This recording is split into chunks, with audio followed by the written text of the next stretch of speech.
Hello, please leave a message. After the tone, this first one comes from Jade from Seattle after college. Jade and her boyfriend Steve wanted to live together. They had talked about this since they were freshmen in college together often, and eventually they started their lives together. But unfortunately, all has not been happily ever after so far for some time. Almost every day after work, Jade will come home to unwanted gifts from a stranger. Gift baskets full of things like jewelry and other expensive items, and on other occasions, flowers with letters. But every single time there would be a gift basket left, it would include a photo of Jade out in public with family friends, her dog or her boyfriend. One day, Jade took the basket into the house and began crying, causing Steve to come running to her side. Steve was furious, as he knew this wasn't just a sign of harassment, but also stalking Steve would later install security cameras around the house. After a nice dinner one night, Jade was taking a bath and was listening to some relaxing music when she heard her phone ding.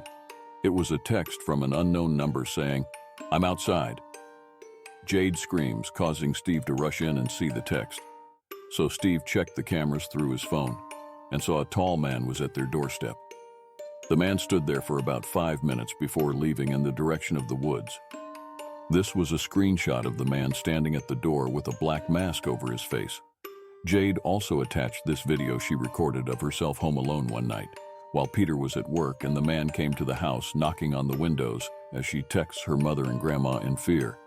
After calling the police, they didn't provide much assistance to Jade, only suggesting she changed her phone number fast forward a few nights, and Jade began to hear her phone go off at around 3 a.m. It was the same unknown number calling her. She didn't pick up the call, and about a minute or two later, Jade's phone vibrated, notifying her of a voicemail left from the number. This was the voicemail: "I have no eyes, no fear. No fear, they have no meaning, but I have this huge to kill. This is my world and I'm the one. It's another bloody game. I'll take you at any time and you can do anything. I know you best where you are, how fast you can run, and what scares you. Music. I don't destroys." The next morning, Jade and Steve went to the police station together to show them all the proof of what was happening. This was fairly recently that Jade sent me this, and the case is apparently still under investigation. She says the man still occasionally leaves unwanted gifts to this day. On November 21st, 2018, at around 1 in the morning, a young man named Dylan received a very strange and alarming voicemail. At the time he received the voicemail, he was asleep and didn't notice it until a few weeks later. This was the voicemail: "Applause. And White, tell me, what is your favorite scary movie? Or are you the scary movie?" Dylan said he had no idea who the girl was. He didn't recognize the voice yet. Whoever it was had his number, knew his name, and knew the color of his bed, blue and white. The girl on the other end claims to have been in his closet, and whether that was true or not, the intent of the call was obviously to scare Dylan. And admittedly, it would be a very unsettling voicemail for anyone to listen to at the end. She asks what his favorite scary movie is, which could have been a reference to the movie Scream. What's your favorite? I don't know. Dylan reported the call to the police, who apparently weren't able to help, since Dylan had taken so long to report it.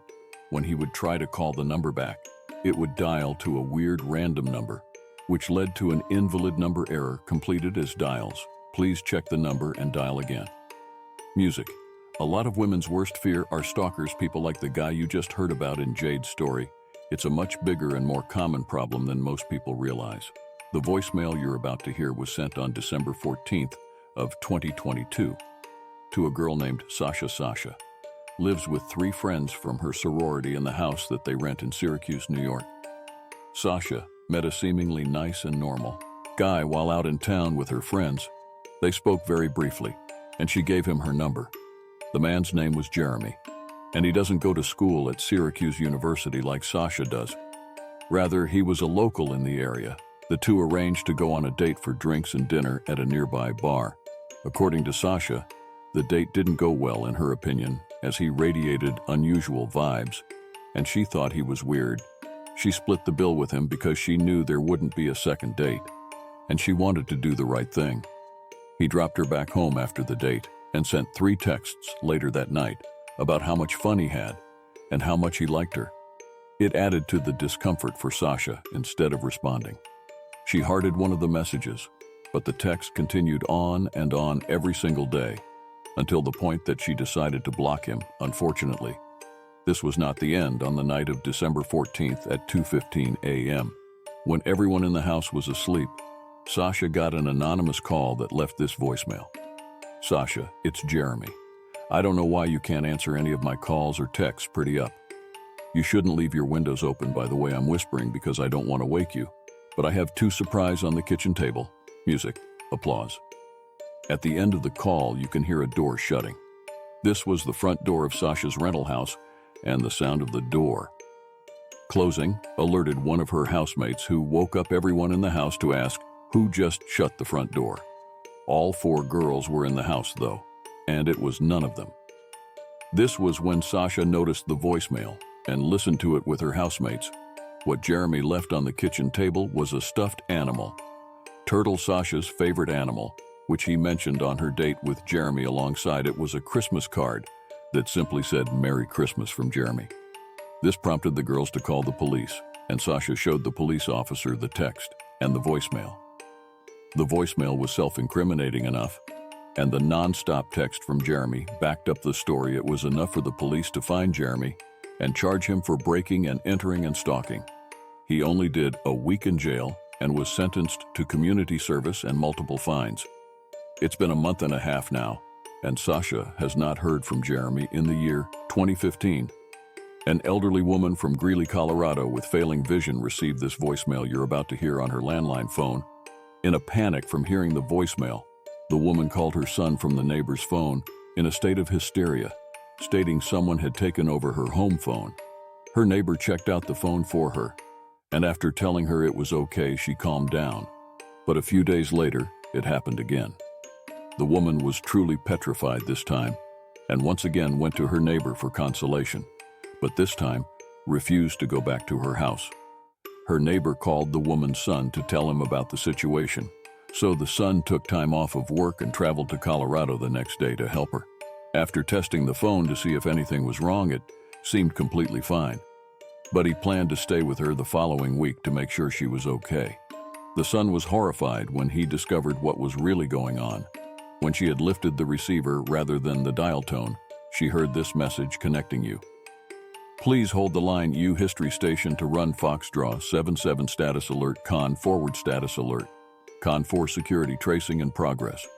The message would come around the same time every day for the next few days, between 7 p.m. and 7:15 p.m. any other time of day. There was a normal dial tone, and the phone works. Normally, the weirdest part was that the phone wouldn't ring at these times the recording was heard. Instead of the dial tone, if they lifted the receiver to make a call between 7 and 7:15 p.m. The son recorded the message, and the next day the phone was dead for most of the day, unusable. Upon calling the phone company, they said they couldn't do anything as nothing seemed to be out of the ordinary from their end. That evening, the son tried to take another recording to see whether the message had changed, but it was just the dial tone. Now the message was never heard through the phone again. The mother was still afraid to pick up the phone for a long time after this, causing the son to post the recordings online to see if anyone on the internet would have a clue to the meaning behind the recording. And while some people suggest that it may be some kind of secret government message or a code no one seems to know for sure, on October 29th of 2009 at 10:45 a.m., From Braxton McCannon's mother kept receiving calls from his sister's phone. This was strange because Braxton's sister was home at the time, so as Braxton's mother left her room to go ask her daughter why she was calling her, she met her in the hallway. Braxton's sister was already on her way to her mom's room to tell her about the phone mysteriously calling her mother over and over again and how it was scaring her. It was not her who was making the phone calls. It was her phone itself. The phone was currently still inside her room as they were talking, and during that time, Braxton's sister's phone called their mother again. This was proof to their mother that it was, in fact, not her daughter making the phone calls, as she was standing right there. This chilling realization wasn't the creepiest part, though this time there was a voicemail left. After the call, Kelly OK message skipped, face message. Oh my God, guys, to replay this message in the voicemail, you can hear Braxton's sister's radio playing in her room. Then, unexpectedly, the radio cuts off, and a completely random, disturbing sound starts blasting into the phone. The sound almost resembles a horrific screaming.